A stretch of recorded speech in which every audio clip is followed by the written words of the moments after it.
This video is not scripted, just decided to come on here and spit out some raw thoughts of just some things I've been thinking about today. I mean, it's 10 o'clock, I should be in bed, but I'm not in bed. So here we are, we're gonna make a video, because the message I got today, I mean, mainly it's for me. This message is for me, I'm just gonna be blunt about it. Yeah, I'm a little selfish, this message is mostly for me. Because I'm basically in a season right now where it's like, I don't know how to describe it.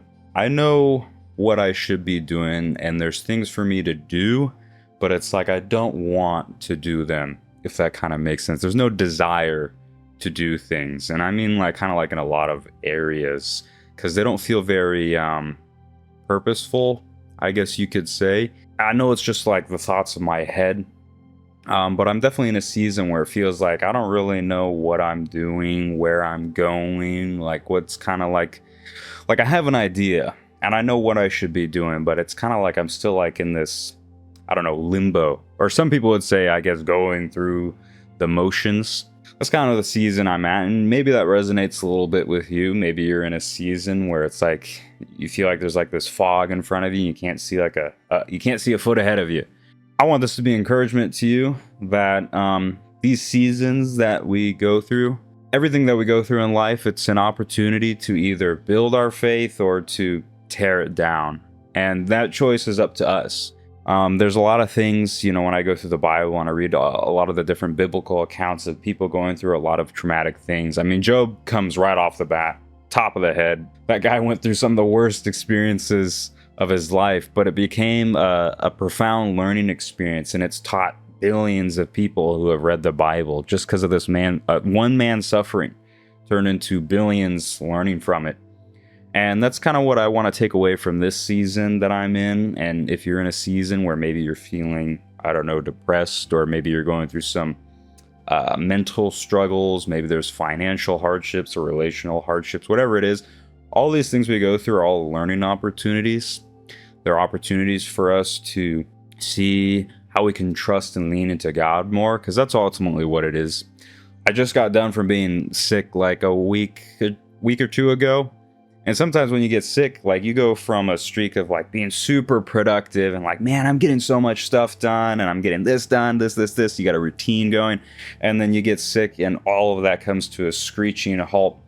And during that time, I was like, man, I'm really coveting wanting to be productive again and get back to work and doing all these things. And that time of being sick, what kind of felt like, man, like, God, what the heck? What's the point? You know, why am I sick? I could be doing this thing and I got sick and this sickness sucks. I don't feel like doing nothing.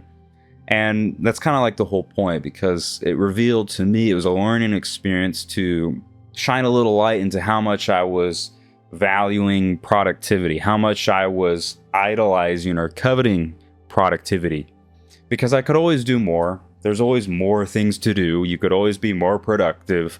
There's people who are more productive than you, but that was kind of never the goal, especially in this life, because God doesn't need you to do anything.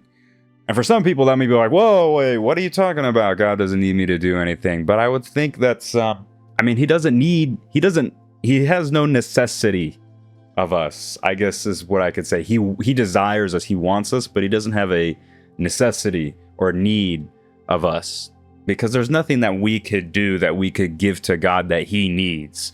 God's totally self-sufficient, perfect, all-loving, but he desires us. You know, I think about the verses where Jesus said that, you know, if nobody preaches the gospel, who cares? No problem. The rocks will cry out for me. So it's kind of like a humbling thing to think like, wow, you know, God really loves me that much that he doesn't need me to do anything. He just wants me. He desires me. He pursues after me. He puts value. He says my life is valuable to him, and it has absolutely nothing to do with what I've done or anything I've done in my life. It's purely just because he's God and he loves me.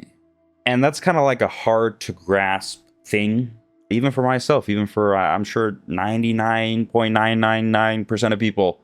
It's like, wow, you know, God really loves that much. How, you know, God's infinite and he's infinite love. I can't grasp that. It's so foreign to me, because a lot of the relationships we have here on earth are very transactional.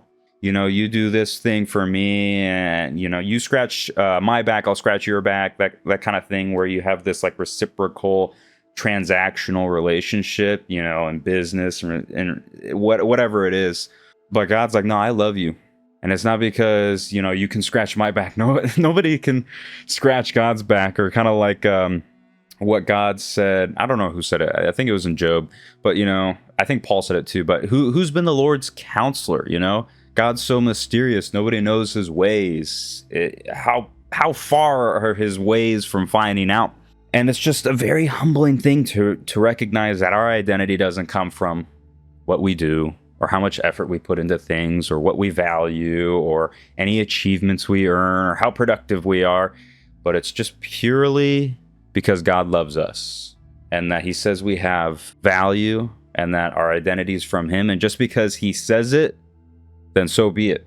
So I hope that's an encouragement to you today. That's kind of just some raw thoughts, kind of thoughts I need to speak over myself, and maybe you kind of resonate a little bit with it today. Ultimately, just recognizing the fact that, yeah, Jesus is our identity, and the whole purpose is just to keep our eyes on him.